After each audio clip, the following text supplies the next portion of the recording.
Recession, ये शब्द सुन के हमारे होश उड़ जाते हैं क्योंकि रिसेशन का मतलब होता है job losses, low economic growth and no return on investment for the entire country. तो ये रिसेशन होता क्यों है और आप इसका फायदा उठा के पैसे कैसे बना सकते हैं, जानेंगे इस वीडियो में।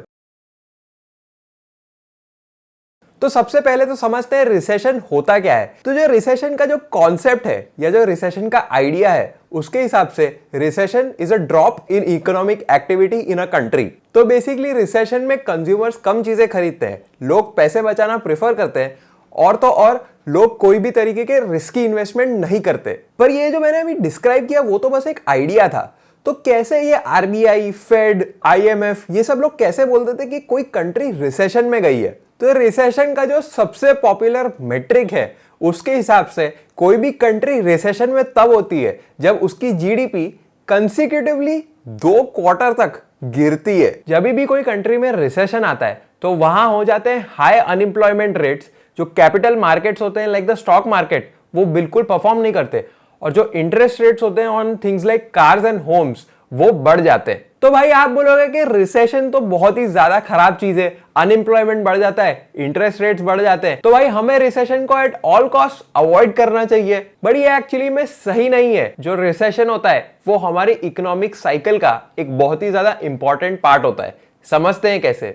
अब सबसे पहला reason why recession is important is because it removes inefficient and dumb money from the economy. अगर हम हिस्ट्री ऑफ रिसेशंस देखें तो हर रिसेशन के पहले एक इकोनॉमी का बूम फेज आया होता है। इन सब boom phases of the economy में क्या होता है कि जो हमारे सेंट्रल बैंक्स होते हैं लाइक आरबीआई, वो इंडिया में पैसे की अवेलेबिलिटी बढ़ा देते हैं। और जब जनरल अवेलेबिलिटी ऑफ पैसे इन द कंट्री बढ़ जाती है तो कोई कंपनी खड़ी करता है या कोई इंटरेस्टिंग न्यू आइडिया लेके आता है तो उसे भी फंडिंग मिल जाती है। इससे कोई फर्क नहीं पड़ता कि क्या वो प्रोडक्ट यूजफुल है, क्या उससे कभी कोई इन्वेस्टर पैसे बना पाएगा और क्या वो कोई प्रॉब्लम एक्चुअली में सॉल्व करता है कि नहीं। बस जो भी आए उसे पैसे मिलेंगे और कुछ नहीं। अब जब बूम फेज ऑफ इकोनॉमी खत्म होता है और एक रिसेशन शुरू होता है तब सबसे पहले जो लोग अपने पैसे निकालते हैं वो है investments in all these ideas and products जो एक्चुअली में कभी यूजफुल नहीं थे और कभी भी शायद प्रॉफिटेबल ना बन पाए। और एक रिसेशन के बाद हमारी इकोनॉमी में सिर्फ वो कंपनीज रह जाती है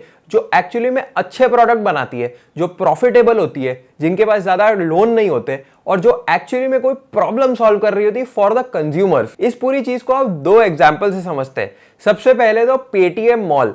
पेटीएम मॉल का valuation in the last 3 years $3 billion से $13 मिलियन हो गया है। अब ये इसीलिए हुआ है क्योंकि जो पेटीएम मॉल को इन्वेस्टमेंट मिले थे वो सही तरीके से यूज नहीं कर पाए। और आजकल ई कॉमर्स स्पेस में इतना सारा कंपटीशन है तो उसमें पेटीएम का मैनेजमेंट कोई भी अपना कंपेटिटिव एज नहीं निकाल पा रहा और कंपनी के पास कोई ऐसी कुछ खास चीज रह नहीं गई है। तो जब 2-3 साल से मार्केट में और वीसी फंड्स के पास बहुत सारा पैसा था तब तो पेटीएम मॉल को अच्छी वैल्यूएशन मिलती रही। अब जैसे ही हम एक रिसेशन वाले पीरियड में आ रहे हैं पेटीएम मॉल का वैल्यूएशन घुस गया है। अब दूसरा एग्जांपल है क्रिप्टो स्पेस में अबाउट एनएफटीज। अब एनएफटीज बेसिकली डिजिटल प्रॉपर्टी होती है और एनएफटी स्पेस में एक बहुत ही ज्यादा पॉपुलर प्रोजेक्ट है कॉल्ड क्रिप्टो पंक्स। तो क्रिप्टो पंक्स बेसिकली इमेजेस है जिनकी यूनिकनेस उन्हें वैल्यू देती है। तो आप जैसे यहां देख सकते हैं कि ये जो क्रिप्टो पंक मैंने आपको दिखा रहा हूं अभी, इसकी वैल्यूएशन थी $23 मिलियन थोड़े महीने पहले।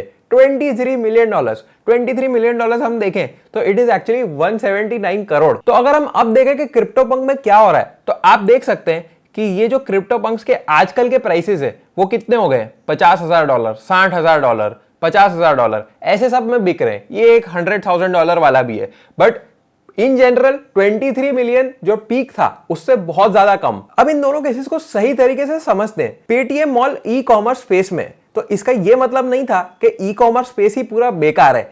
ई कॉमर्स स्पेस में कुछ थोड़े बहुत बेकार प्लेयर्स है और उसमें से एक है पेटीएम मॉल। इसीलिए पेटीएम मॉल में कोई अब इन्वेस्ट नहीं करना चाहता क्योंकि it is one of the bad e commerce firms. और अगर हम एनएफटी स्पेस के बारे में बात करें तो क्रिप्टो पंक कोई ऐसा एनएफटी नहीं है जिसकी कोई बहुत ज्यादा यूटिलिटी होती हो, उसका कोई काम नहीं है सच, वो बस अपनी यूनिकनेस के लिए जाना जाता है। तो जिस चीज का एक्चुअल कोई यूज नहीं होता उसकी वैल्यू रिसेशन में बहुत कम हो जाती है। तो इसीलिए एक रिसेशन इंपॉर्टेंट है कि भाई ये जो भी खराब कंपनी है, खराब एनएफटी प्रोजेक्ट्स है, ये सब कम हो जाए या साइड में हो जाए। तो ये तो हुई बात कि रिसेशन हमारी इकोनॉमिक साइकिल में क्यों एक इंपॉर्टेंट रोल प्ले करता है। पर आप बोलोगे भाई ये सब तो ठीक है, पर रिसेशन से हम जैसे लोग पैसे कैसे बना सकते हैं? अब सबसे पहला पॉइंट इसमें यह है कि आपको अपने सारे इन्वेस्टमेंट्स एक डिफेंसिव तरीके से करने हैं। फॉर एग्जांपल, जैसे जैसे आरबीआई इंटरेस्ट रेट्स बढ़ा रहा है, वैसे वैसे एफडी के रेट्स एक्सपेक्टेड है कि ऊपर जाएंगे और जो बॉन्ड के इंटरेस्ट रेट्स है वो भी ऊपर जाएंगे। तो एफडीज और बॉन्ड एक सेफ इन्वेस्टमेंट होता है और अगर ये अच्छे इंटरेस्ट रेट्स देने लगा तो you should consider investing in them. But इसका ये मतलब नहीं है कि आप स्टॉक मार्केट को भूल जाओ। तो दूसरा point is around stock markets. So during a recession आपको स्टॉक मार्केट में ऐसे स्टॉक्स खरीदने चाहिए जो प्रॉफिटेबल कंपनीज के, जिनके पास बहुत लो डेट है और जो एक्चुअली में अच्छे कैश फ्लोज जनरेट करता है। तो एक ऐसा sector in the stock market जो डिफेंसिव माना जाता है उसे कहते हैं एफएमसीजी। तो एफएमसीजी सेक्टर में आती है कंपनीज लाइक आईटीसी, नेस्ले और एचयूएल। तो आप इनमें जाके इन्वेस्ट कर सकते हैं। और अगर आपको पैसिवली इन्वेस्ट करना है तो आप अपनी म्यूचुअल फंड की एसआईपीज एक्टिव रखिए। ये मत सोचिए कि भाई रिसेशन आ गया है, अब पता नहीं मार्केट कब जाएगा, एसआईपीज बंद करके घर पे रख देते हैं सारा पैसा। ऐसा मत सोचो, एसआईपीज ऑन रखो, शायद थोड़ी कम करनी हो तो कर दो, बट प्लीज एक्टिव रखो। और इस टाइम पे नो रिस्की बेट्स। कोई पेनी स्टॉक खरीद के ये नहीं कि भाई वो डबल हो जाएगा, ये वो नहीं करना।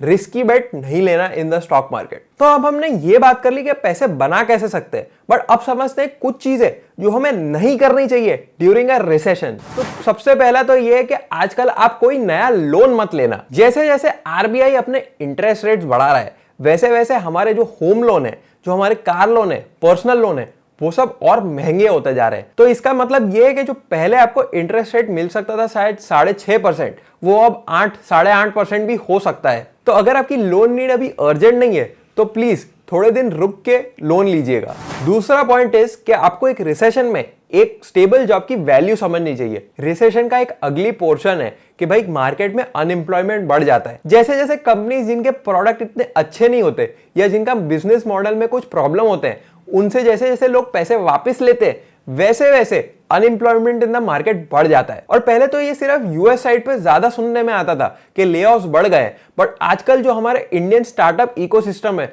उसमें भी काफी सारे लेऑफ्स चल रहे हैं। तो इस टाइम पे ये बहुत इंपॉर्टेंट है कि आप अपनी स्किल्स अप टू डेट रखें, एक स्टेबल जॉब की वैल्यू समझे और कोई भी रिस्की बेट्स ना ले in your career. But actually में ये वाला जो रिसेशन है ये पिछले कुछ रिसेशन से काफी डिफरेंट है, क्योंकि इसमें है एक हाई इन्फ्लेशन पीरियड। तो अगर आपको ये जानना है कि इन्फ्लेशन हमारी लाइफ को अफेक्ट कैसे करता है तो आप जाके देख सकते हैं ये वाला video. Like and share the video and subscribe to the channel. I will see you next time. Bye bye.